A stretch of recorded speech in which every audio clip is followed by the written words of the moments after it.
It's been a spectacular Premier League weekend, and it will, I think, affect things at the end of the season, at least in relation to Arsenal and Manchester City. But the really outstanding achievement of the weekend was Harry Kane breaking the goal-scoring record at Tottenham. He scored one more goal now than the great Jimmy Greaves, who John, of course, played against. I played against Jimmy Greaves myself, but Jimmy Greaves was a great, great player. And Harry Kane has had a tough career in many respects, and what he has achieved in a Spurs team that never really has won anything is remarkable. But we're joined now by Liam Brady and John Giles to discuss all of the weekend's Premier League games. Liam, I'll start with you and Harry Kane. Jimmy Greaves' record was 266 for Spurs. Harry made it 267 yesterday. He was out on loan, Liam, as a young player at Leyton Orient, Millwall, Norwich and Leicester. So that tells you, and he scored a few goals there, but not all that many. And from all of that, he's now gone on to, I think, be one of the great English players. What's your take on Harry and the fact that he's broken this record in a team that haven't exactly been scooping up trophies? Well, first of all, I'd say great English goal scorers, yeah. Great yes. English players. Well, not for me, you know. Right. I don't think he's in the class of some of the players that we've seen score goals and play for England. For example, Jimmy Greaves. So yes, Jimmy was a boy wonder at Chelsea. You know, he started off and he scored loads of goals for Chelsea as well. So it's Harry Kane's beaten Jimmy's career record at Spurs, but not overall. You know, Jimmy scored goals, lots of goals for Chelsea. He scored a few for West Ham at the end of his career. And of course, he scored 12 league goals at AC Milan in about 15 games because Jimmy was a bit special. But Harry Kane's achievement is remarkable because, as you say, he wasn't a boy wonder, by far from it. He was a late developer who kept working at his game. He kept trying to develop his skills, and he's a great how can I say, a great example of somebody who's worked very, very hard at the game to take him to the very top. I hold my hands up, great goal scorer, but world-class player, no. Right, and that's a very good assessment. John, your assessment of him, because I remember a long time ago now, when we first saw him play at Spurs, I remember you were always very, very keen on him, even before he became an international and a kind of household name.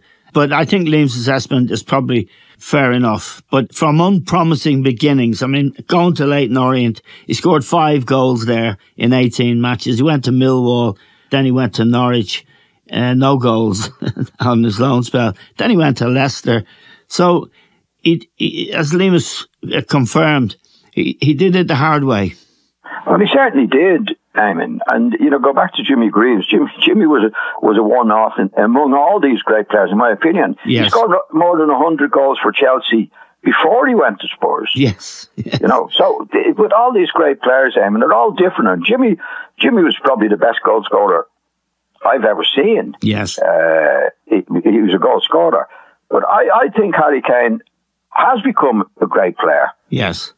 In his own right. Not be Jimmy Greaves. There's very, very few like Jimmy Greaves. But Harry Kane actually makes a lot of goals. Yes. He comes to him, he makes goals, he scores goals.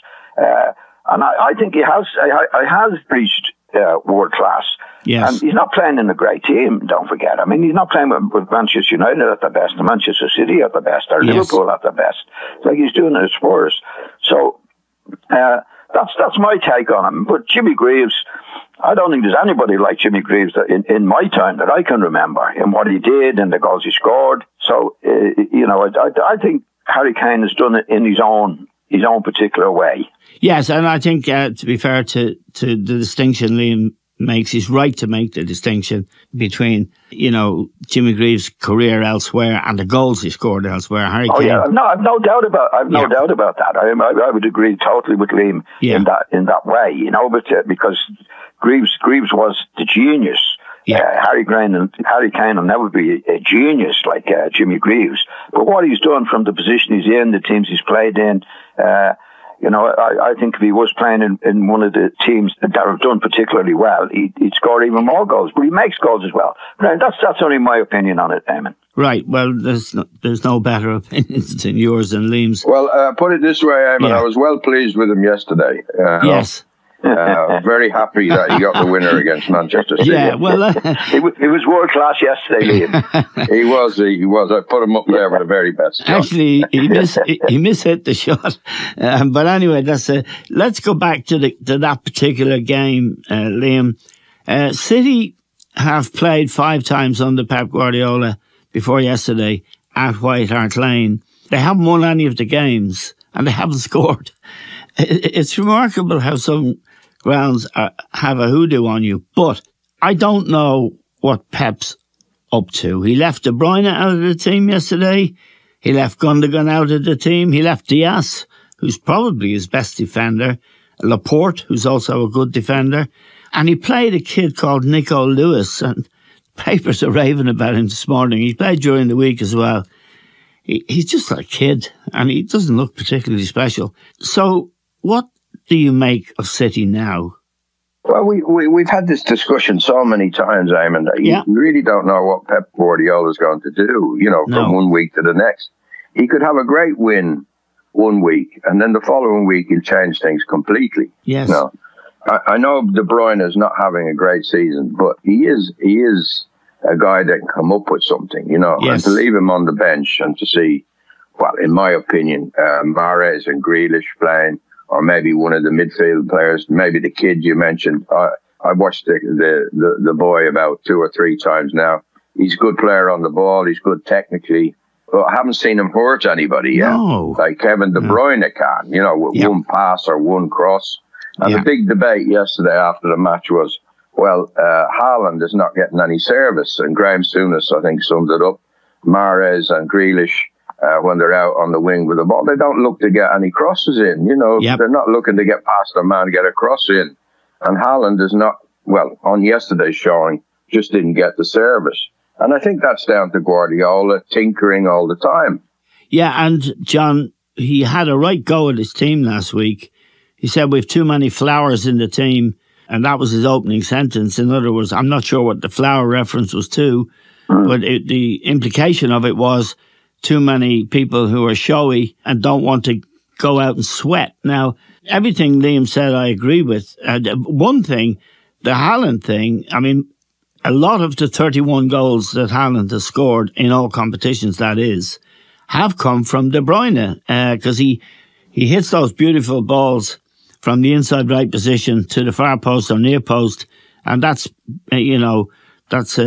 gold for a striker like Haaland. But Haaland isn't really getting a kick, John. I've watched the last 2 games, so have you, because I know we've been talking during them. He's not getting a kick of the ball. He's making runs, but no ball arrives. No, I would agree with that, Eamon. I think Pep is looking for things that are not there, Eamon. Yeah. To be quite honest. And you talk about that kid, Rico Lewis. Yeah. He's playing at left back, supposedly. He was in the team sheet. That's what he does. He's playing. He did it before with the other lad that's gone away that he's just left. I can't think of his name. Cancelo. Yeah. Well, he did what he wanted, or maybe what he was told to do, from the left back position. Yeah. To get into midfield. Yeah. Now, this is only a kid. This is only 18 or 19-year-old kid. Yeah. And he's playing as a defender. Or he starts off like as a left back, but then comes into midfield. Yeah. Now, this is the type of thing that I've seen it happen once only in my life in football, where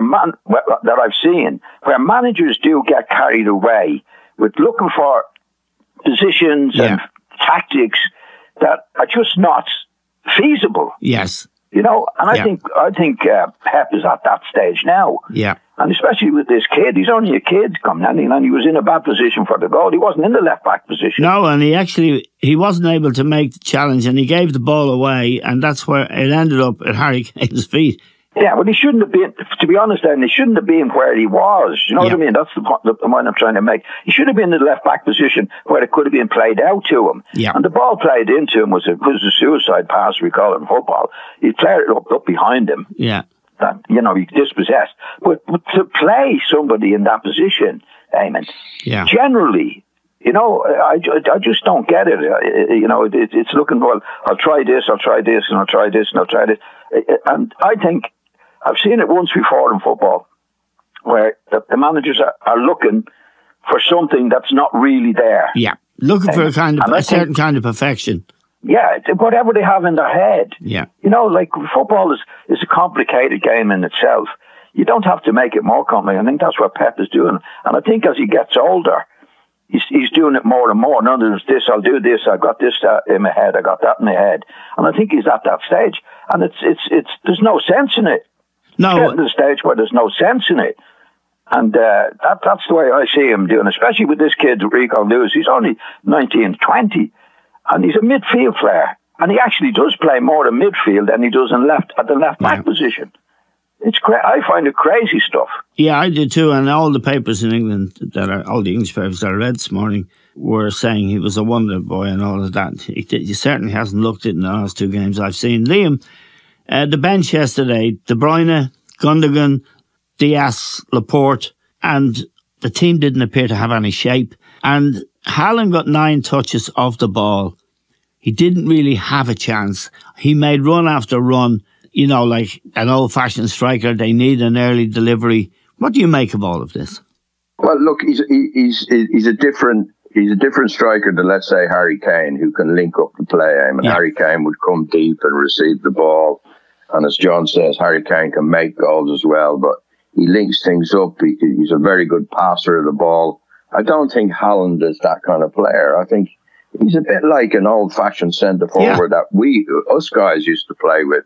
Knock it up, he hold on to it, lay it back for the next pass, and then he's off and he's looking to get in, or hold it up, bring the wide players into it, and then, you know, he's waiting in the box for a good cross, which he didn't get yesterday. No. And some of the games we've seen this season, there's probably about half a dozen now where he's had very few touches and very few chances.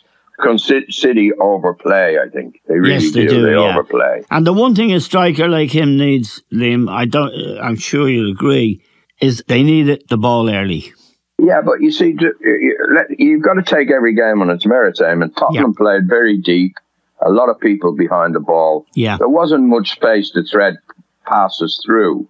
But what there was Mahrez and Grealish had plenty of the ball to get crosses in, but they're coming out, they're starting again, it's going backwards, it's going sideways, it'll go out to Mahrez, it'll come back to Grealish, and Haaland is in that box making runs and things like that. Yesterday was a great example of, you know, Manchester City overplaying and not getting the ball into the box, you know, and overplaying for the goal as well. Eamon, Rodri should have rolled the ball back to the goalkeeper, it should have been cleared. But that's that. They have a bit of casualness in their game, you know. Yeah. And I think that's the point Guardiola was trying to make a couple of weeks ago, is they haven't got the fire in the belly this year. Yes. They're not firing on all cylinders. Now, whether it's because they won so much, they won the league title 5 out of the last 6, they've been there and done it, and perhaps the appetite's not there for it anymore. I think that's the point Guardiola's trying to make. Maybe he's trying to shake things up by leaving De Bruyne out and putting a kid like Lewis in. But it's backfired on him. And it's backfired on him 2 or 3 times this season. Right. And it may cost them the league. That brings me on, John, to a game we all watched, I'm sure, Everton-Arsenal at Goodison. First game for Sean Dyche, who did such a fabulous job at Burnley for, I think, 10 years. Kept him in the Premier League, didn't get any money to spend, then they threw him out. Came back with a bang on Saturday, and I must say, I thought Everton were amazing, considering what they've been through, and also remembering, John, that, you know, Frank Lampard is a good coach, Rafa Benitez was there, and Marco Silva, who's doing such a great job at Fulham at the moment. All of those guys got sacked Sean Dyche comes in and you watch the match. What did he do? It was brilliant. I thought they stormed all over Arsenal, and the Arsenal could not deal with it. Yeah, well, he did that for years at Burnley, Eamon. You know, Burnley didn't have two bob to spend, and he kept him in the Premiership for 5 or 6 years, maybe 7 years, and then they sort of threw him out, and they were going down anyway. You know, I thought they were very unkind to him, and I think the reputation that he had wasn't very fair on him either. He was known as a long ball man and not very attractive, but what he did at Burnley to keep them up was amazing, and he's brought that spirit to Everton. He did against Arsenal at the weekend. Now, whether they can continue, Eamon, to do that, yes, you know, because they're still lacking players, in my opinion. But he's getting all the manager can do is get the best out of what he has, and that was his first match, as we know. And they did extremely well. You know, they got stuck into Arsenal. They did what they should be doing with the players that he's got. So I think he's been the best man, or is the best man for the job at Everton, with the people concerned. Now, you'd have to say, going back on the history of Everton with those managers, top class managers that you mentioned early on, they weren't buying the players. There's no doubt about that, No, Ancelotti left Everton. That's a few years ago. I forgot Ancelotti, one of the greatest managers in the history of the game. Exactly. He left them. Yeah. I think he's won two European Cups with Real Madrid since he's gone from Everton. So he knew what was going on there. He knew there was no future for him. They had whoever was doing it, the director of football or whatever they call them now, and the managers were just left out of the buying and the selling of the players, which is a total disaster. And it ended up that way. For all the managers that went, Frank Lampard, I think, had a very, very difficult job to do. But Dyche has done, I think, a similar job at Burnley for years and years that needs to be done at Everton at the moment. And I think he's the best man for the job that's been available, Eamon. Right. And Liam, obviously, Tarkowski incidentally scored a goal, who they just bought from Burnley, so he would have known Sean Dyche and his style. He scored the winning goal. Liam, a big wake-up call for Arsenal, because they have gone away from home this year and they've played their own game. They've been brave. What did you make of what you saw on Saturday? I thought they got bullied out of it, Eamon. Yes. Everton didn't give any of them any player time on the ball, whether it was players at the back or the players in midfield. They really pressurised them, rushed them into things, and Arsenal didn't cope with it. Yeah, I think the first goal was very, very important. Everton had 2 or 3 good chances in the first half as well. You know, Calvert-Lewin had a couple of really good chances. But Arsenal, Nketiah had one that he blasted over the bar, and there was one kicked off the line, I think, by Conor Cody from Saka. So the goal made a huge difference. It gave Everton the strength to hang on in there, and they really hung on in there well. I thought Arsenal lost the head a bit. Yeah. I think Arteta mentioned it after the game. They were giving away silly fouls themselves. Everton were happy with that, breaking the game up, you know, letting the clock run down. Everton well deserved. Arsenal didn't cope with the pressure that they were put under. And, you know, we've touched upon this in recent weeks, talking about Arsenal's title aspirations.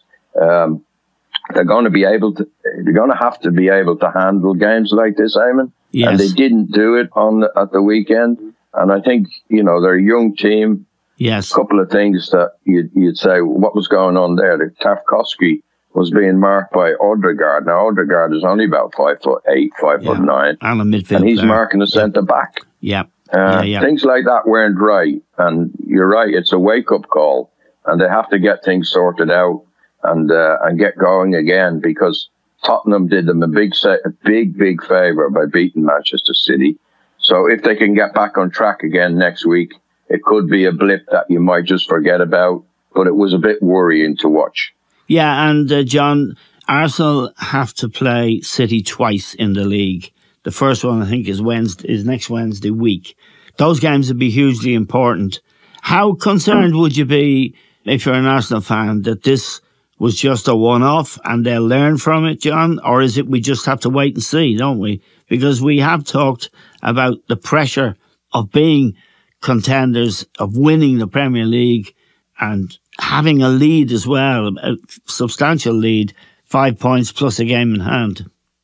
Yeah, well, every game is different, Damon, and I think Everton, in the way they approached the match at the weekend, was the worst thing that could happen to Arsenal. Yes. You know, if Arsenal are playing Manchester United, they play it in a certain way. And as Liam mentioned there, like they didn't cope well with the pressure and the physical aspect of the game. Yes. With Everton. Now, they won't get that every week, Eamon. You know, Everton are desperate, and that's what Dyche does anyway, and it worked for them. And Arsenal didn't respond very well to that. But they're not going to get that every week. Yes. You know, I think I'd back Arsenal more against Manchester United in a match. Yes. Than Everton at Everton, the way things are at the moment. So I think they'll pick up from that. I think they'll learn from it and go on and doing what they've done well all season. I don't think they'll slip up. You know, I don't think they'll pack it in any way. I think they'll get back to their best, and their best is playing against the teams that they're used to playing against and being allowed to play more than Everton allowed them to play. Yeah, now Manchester United are third in the table. Erik ten Hag appears to be doing a good job. There's a discipline in the side. There's a structure that you can recognise. They only beat Crystal Palace 2-1. They didn't murder them or anything like that. But Palace under Vieira haven't been that easy to beat. And then, unfortunately, Casemiro got sent off. I looked at this and I think, Liam, he was unlucky to be sent off. Because when you slow-mo it, it looks as if he's trying to choke the Crystal Palace player, the midfield player. But actually, in real time, his hands were on his neck only for 10 seconds. Yeah, well, it was a free-for-all, wasn't it? Yeah. On the sideline, Eamon. Yeah, and, well, you can't just do that anymore, you know. Yeah. You might have been able to grab somebody around the throat in our day, but when you're on television and things like that, you can't. And I think he had two hands around his throat. He did, yeah. He definitely was. Will Hughes was the Crystal Palace player. He came on as sub. But Manchester United are doing well, Eamon. They're picking the same team, week in, week out. He's got consistency in the selection. Rashford is scoring a lot of goals. I haven't seen Weghorst do much, but he likes him up there. He's a bit of a target man for the team, and he's come in since they got him in. He's been playing week in, week out. Casemiro is an important player. They've got consistency in the team. Wan-Bissaka, they've got him going again. So I think Ten Hag has done a very, very good job. But they're not an expansive Manchester United. They're not a great team to watch. Yeah. But when you come in and you have a difficult job like Ten Hag has, the first thing is to get results and show that you know what you're doing as a coach. And I think he's demonstrating that. They're third in the league. They're looking good for the Champions League this season, and they're in the final of the League Cup. Yep. So I think he's done a really, really good job. Yeah, John, that was the 13th straight victory at Old Trafford, which in itself is a feat. Marcus Rashford has scored an awful lot of goals, 9, I think, in his last 10 games, and he has always had the potential. He's got the pace and the game to be. I'm not sure what his best position is. That's always been the question with Marcus Rashford, I think, John. But Ten Hag is doing a good job. Would you agree with Liam? And I'd agree with Liam. Yeah, eventually, Eamon. Yes. Well, first of all, on the sending off, I can't see why you can't see him not being sent off, Eamon. I know it's well, I actually thought it happened really quick, and I didn't think he was. I didn't think. Fucking choking him. Yeah, but in slow-mo, it's like the slow-mo looked even worse. Yeah, but that's what I'm saying. Anyway, that's by the way. I mean, there's more important things that we're talking about, Dave. And I think Ten Hag yeah, has got it right eventually. Yes, Eamon. yes. I think when he first came in, I think when Ronaldo wanted to transfer, yeah, I think he should have acted then and said, right, out you go. Yes. It's no coincidence that since Ronaldo is gone, that they've actually picked up as a team. Yes. You can't run a club in the way Ronaldo was behaving, Eamon. Yeah. He wouldn't go on the sub. He walked out of the dressing room before he wanted to transfer immediately. Yeah. Get out. Right. And get the team going. And since then, it's no coincidence, I don't think, that Ronaldo's gone. He's picked up. He's got a team. All the players are in it together now, rather than having somebody like Ronaldo acting the clown and doing what he wanted to do. Yeah. So he got it right eventually. I think he should have kicked him out straight away. And I think since then, he's done a really good job. Yeah, I just said to both of you, Liam, first, the one thing that they're a million miles away, as you said, from the expansive Manchester United, which is traditionally what we love them for and what they're renowned for. He's going to need money to buy those players if he can. And it's highly unlikely, this is a caution for Manchester United fans, he's highly unlikely to get the money from the Glazers, Liam, because they're looking to sell. They're looking for somewhere between 6 and 8 billion for the club. So if they're looking to sell, they're highly unlikely to be investing in players. And they gave him a right few bob since he's been there, Eamon. You know. Yeah. He's what Martinez, for a lot of money from Ajax. Anthony's another one. Casemiro, you know. Yeah, 60 million Casemiro. I think they backed him. I think the Glazers want to sell, but they also want to sell a Champions League team, you know. Right. So, yes. You have to get the basics right. John's absolutely right about the Ronaldo scene. It couldn't have been easy for Ten Hag when Ronaldo was there. Yeah. You know, the likes of Roy Keane saying Ten Hag was wrong to leave him out. You know, he's a proven goal scorer, wrong to leave him out. But Ronaldo's only for Ronaldo, particularly in the last few years. You know, it's all about him. We saw that with Portugal in the World Cup as well. Yes. So he had to sort a good few problems out, and I think he's done that. I think he's got the basics right. Now, we'll have to wait and see whether, he can improve the forward line. I do think they need a centre forward. I don't think Weghorst is the answer, is he? You know, no, he's not. No. But he's got them playing as a team. They're winning. They're confident. And I think they definitely finish in the top 4. So he's done a good job. That will be a result if they get Champions League next season. I just want to mention to John and to you, Liam, that today, February the 6th, is the 65th anniversary of the Munich air crash. John, you were at the club at the time. It was 8 players died. Sir Matt Busby nearly died, and it was one of those moments that, like the assassination of John F. Kennedy, where people remember where they were when they heard the news. I was in a hairdresser's in Drumcondra after school. John, you were at the club. It was a terrible tragedy, and it took a long time for everyone to get over it. And it's just worth remembering briefly that great team and the promise that they had. Oh, it was terrible, Eamon. I mean, this was a team there. I think the average age was 22, and I think they won the league or two leagues before the crash. They hadn't even reached their peak as a football team, Eamon, and it was a very sad situation.